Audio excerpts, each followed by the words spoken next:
Hello and welcome to OzChris vs Boom Studios for the month of November, here with reviews of Go-Go Power Rangers number 25 and Mighty Morphin Power Rangers number 45. So, starting with Go-Go Power Rangers, written by Ryan Parrott and Sienna Grace, coloring by Francesco Mortarino, coloring by Rule Angulo, the cover by J. Lau. So, several build-ups within this issue. So, Jason is still dealing with Emissary G, what he has plans for, and Zordon and Alpha are dealing with a situation of their own. They can't contact Ninja for a specific reason. That reason actually being they're getting ready to create the White Ranger.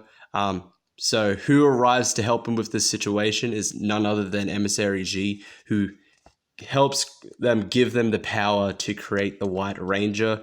So, as the Rangers find the command center completely not operational, nobody's there, Jason is trying to deal with the whole Emissary G stuff and his dreams, and Tommy is abducted by Zordon and Alpha and given a choice, to continue being a Ranger as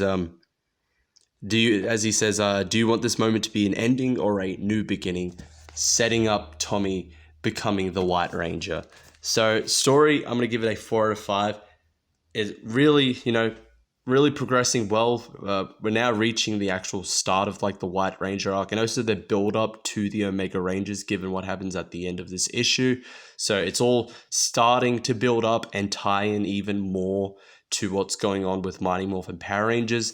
The art and the coloring, I'm going to give a 4.5 out of 5. I think the art and coloring was definitely, throughout this current story arc, has been at its best with this issue. I really, really liked it. And the cover, I'm going to give a 4 out of 5. Good art, good coloring. So moving on to Mighty Morphin Power Rangers number 45, written by Ryan Parrott. The art by Daniel Di Niculo, coloring by Walter Bayamonte, with assistance from Katia Renali and Igor Monti, cover by Jamal Campbell. And I also got the foil cover as well. Awesome looking cover as well.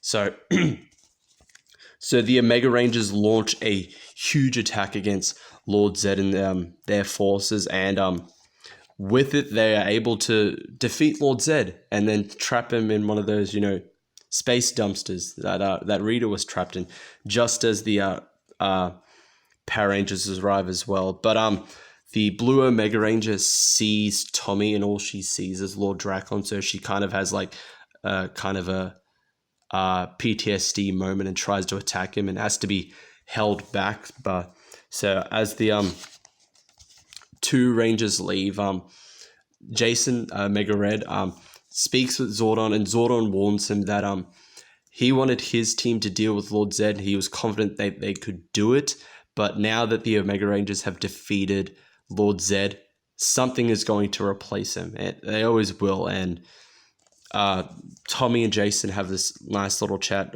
Tommy is worried about he's not as good as a leader as his predecessor Jason was.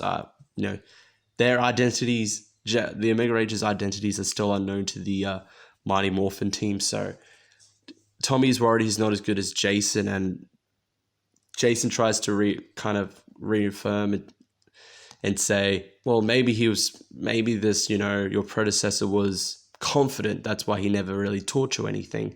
But Tommy still has his doubts. And as the rest of the remainder of Zedd's forces, Goldar and the team, get ready to launch a counterattack, the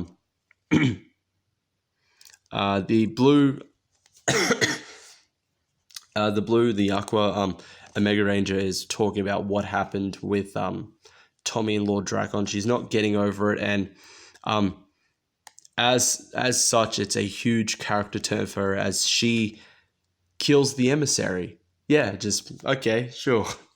And we'll leave that there. So story, I'm gonna give it a 4 out of 5. Plot's progressing really, really well. Although I will say the Blue Ranger attacking the emissary, okay, it did seem like weirdly, oddly out of nowhere a bit. I think without that whole moment of her seeing Tommy and seeing him as Lord Dracon, it would have been like completely out of nowhere, but there was at least some kind of build up. She has been noted that she kind of blames her getting her abilities to become a Power Ranger as the cause of her suffering, given her tragic backstory. So not completely out of nowhere, but it did feel like it a little bit. But other than that, the story's progressing really, really well. The art and the coloring, I'm going to give a 4 out of 5. The art and coloring here is definitely good. And the cover, I'm going to give a 4.5 out of 5. It's a great looking cover of Jason fighting against Lord Zedd. So that is it for those two. Thank you all for watching. If you want to follow me on social media, my Twitter and Instagram handles are in the outro. If you like the video, leave a like.